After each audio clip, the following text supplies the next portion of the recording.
it's that's what you're comparing yourself to, and we understand we have to be better on that end of the floor. We scored enough tonight, obviously, especially 50 in the second quarter.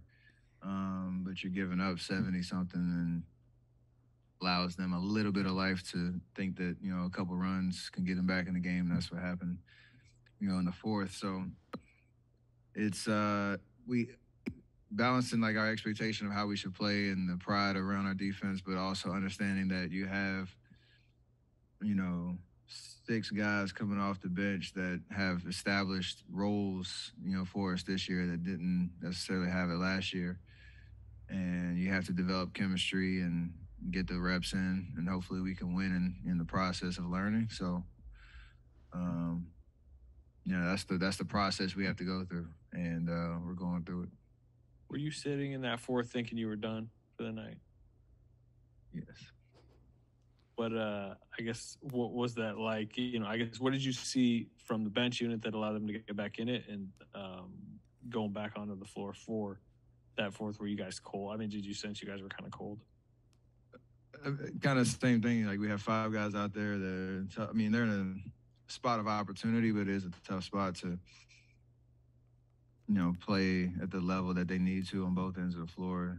So if you're fouling, not getting stops, and we kind of got lulled into a little bit of ISO ball a little bit where the ball doesn't move and you don't make them defend on the other end. It's the perfect recipe for a comeback, and that's what they did. And then those last 5 minutes, 4 minutes, whatever, 5 minutes, when we came back in, um, you're just trying to hold the fort down and just get a dub and then talk about what we need to talk about after the game. Steve had a timeout with 9 minutes left in the fourth quarter, looked pretty frustrated. Talked later here about kind of just the defensive effort or lack thereof, especially with some of the second unit guys, the young guys. How do you relay to the younger guys who have such a bigger role this year that every second matters, even in a game where you do score 50 points in second quarter, you're up by 26, just sending that message to those young guys? We can say it and we can tell them, hey, when 2012, we went through this too. But you have to feel it, and that's part of the growth, the growth of young guys trying to understand how hard it is to win in this league. Like you can look at the team coming in 0-2. They're gonna fight. They're gonna have a sense of pride of trying to get over the hump. And no matter what the lead is, they're going to compete, especially with Mike B and what he's preaching over there. So it's a great lesson of, we make it look easy at times. And that's built over, a decade of work and reps. So it's really hard to win in this league. And to sustain that 48 minutes is a long time. And like you said, every detail does matter. So you have to feel it. And, get exposed a little bit to understand what it means to win. Steph, once the second unit with the young guys and the new guys does start to come together, they build that chemistry. What do you think is the ceiling or potential level of your guys' bench this year? There are a lot of positives tonight. They showed it in the second quarter. Beginning of the second quarter, I think they grew the lead, the first 5 minutes or so. So there's enough film to show them, what that effort does look like, but you have to be able to sustain that and take it night after night. So we could have the best 11-man rotation, in the league and have the blessing of, riches of who you want to throw into the rotation. But you have to earn that. And, we're going to go through that process. You connected with Wiseman on a pick and roll, I think, in the first quarter. You did plenty of that when he was a rookie. What are you seeing with him differently in that kind of action now compared to a couple of years ago? I think he's understanding timing, sacrificing his body to set good screens. I even like the offensive or the Eagle screens he gets because he's trying to understand angles and timing and, positioning and all that. But he seems much more confident on when you do come off rolling, being able to catch it, survey, finishing at the rim. So, again, it's just reps and reps and reps because pick and roll with him can be very lethal, and it's something that should be a go-to outside of our usual motion offense. It takes a little bit longer to kind of feel and understand, but he's trying to do all the right things, and that's all you can ask for. Would you like to get more, I guess, two-man action with him? Oh, the age-old is more pick and roll question. Yeah, let's run pick and roll every possession. See what happens. Not Steph, really though.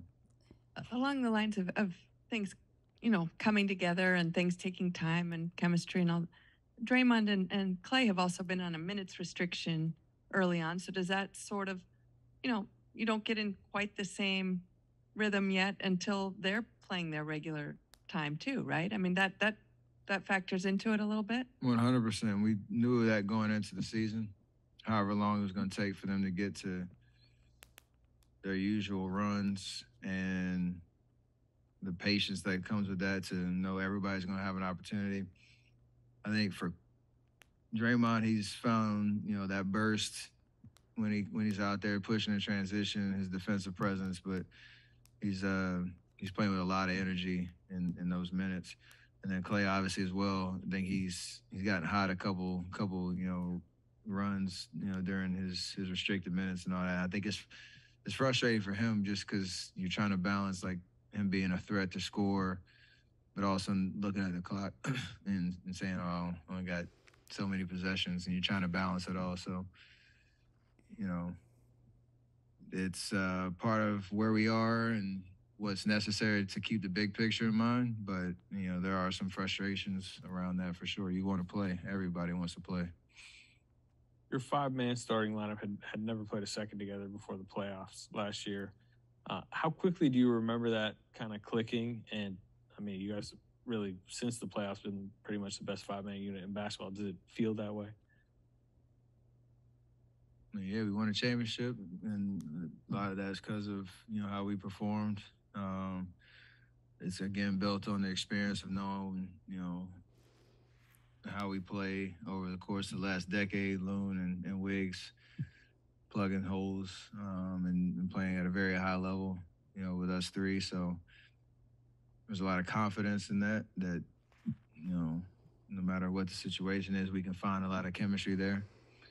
And carrying that over into this season, even with the minutes restriction stuff. So they're a burst of what we're capable of, and you have to continue to, just focus on that through this early season process, and hopefully win a lot of games along the way. Keep pounding. Way to go, Carolina Panthers. I see you. See you.